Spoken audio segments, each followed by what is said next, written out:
Hi అండి, నేను doctor personality Suman, children specialist.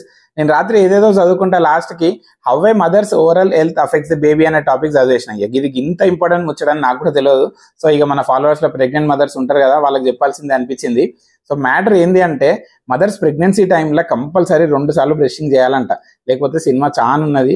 ఏం జరుగుతుందట అంటే, ఫస్ట్ హార్మోనల్ చేంజెస్ వల్ల ప్రెగ్నెన్సీ జింజువైటిస్ అని అవుతుందంట. అంటే ఆ చిగుళ్ళు ఖరాబ్ అయ్యి బ్లీడింగ్ అవుతుందంట. అక్కడికి ట్రీట్మెంట్ తీసుకోకపోతే ఆ టీత్ కూడా ఖరాబ్ అవుతుందంట. దాని పేరు పెరియోడాంటైటిస్ అంటారు.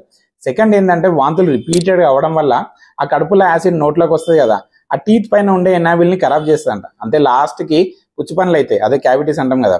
ఇక మూడోది ఏంటంటే, ఆకలికి ఎప్పుడు పడితే అప్పుడు తినడం వల్ల నోట్లో ఎప్పటికి ఫుడ్ ఉండి అక్కడ యాసిడ్ ప్రొడ్యూస్ చేసే బ్యాక్టీరియా డెవలప్ అవుతాయి. అంటే అవి కూడా ఆ పనులను ఖరాబ్ చేస్తాయి. అంతేకాకుండా బొచ్చడు విటమిన్ టాబ్లెట్స్, సిరప్లు మింగుతుంటారు కదా, సో అవి కూడా ఆ టీత్ మీద ఎఫెక్ట్ చూపిస్తాయి అంట.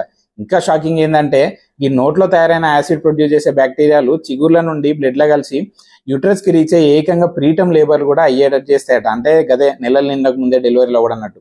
సో గిన్ని పంచాయతీలు అవసరం అంటారా చెప్పండి. జర 2 సార్లు అంటే బ్రషింగ్ చేయండి. చిగుర్ల నుండి బ్లీడింగ్ ఇట్లా వచ్చేది ఉంటే డెంటిస్ట్ కి కంపల్సరీ చూపించండి, నెగ్లెక్ట్ చేయొద్దు.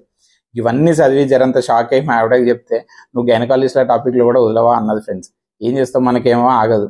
సో ఈ జర గైనకాలజిస్టులు, డెంటిస్టులు ఈ వీడియో చూసిన వాళ్ళు తిట్టుకోకండి. జర పనికొస్తుంది అనుకుంటే మాత్రం వీడియో షేర్ కొట్టండి.